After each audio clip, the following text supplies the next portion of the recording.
Tout ça pour ça au Conseil fédéral. On nous disait c'est aujourd'hui qu'on aura un nouveau président, tout le monde va démissionner, les pros vont démissionner, les amateurs, on ne savait plus très bien. Et finalement, rien. Tout ça est remis au 23 juillet parce qu'on espère qu'une idée de gouvernance nouvelle sera trouvée d'ici là. Mais en fait, les professionnels et les amateurs ne peuvent pas, ne veulent pas travailler ensemble. Moi, je pense que tous ces gens-là auraient dû collectivement démissionner pour que d'autres personnes arrivent. C'est pour ça que je revendique l'ingérence de l'État dans ces affaires-là. Quand on laisse à ces gens-là le soin de gérer le football, regardez, ça nous mène à la cacophonie. Ce Conseil fédéral, c'est vrai que ça a un petit peu poursuivi la mascarade de l'épopée des Bleus en Afrique du Sud.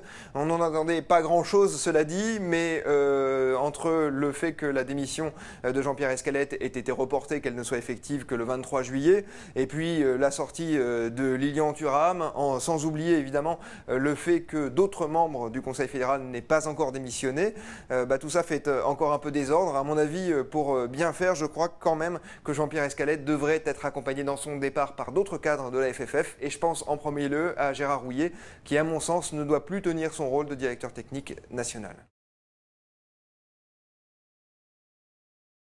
Oui, les mots de Thuram sont durs, mais je pense qu'il a raison. Je pense que l'acte commis par Evra pendant le mondial mérite une punition sévère. Une exclusion, alors peut-être pas définitive, mais en tout cas pour plusieurs saisons de l'équipe de France, parce que vous comprenez, c'est l'image du pays qui a été altérée. Et dans ces cas-là, il faut que le responsable, en l'occurrence le capitaine, paye. Alors Thuram a des mots durs. Ce qui est bizarre, c'est que dans le football en général, les choses ne sont pas dites, ou qu'un ancien international devrait comprendre peut-être un jeune international. Mais moi, je pense que la faute commise en Afrique du Sud a été telle que Thuram a vraiment raison de changer les habitudes du football et de prendre des mesures draconiennes. J'espère qu'il sera suivi des faits.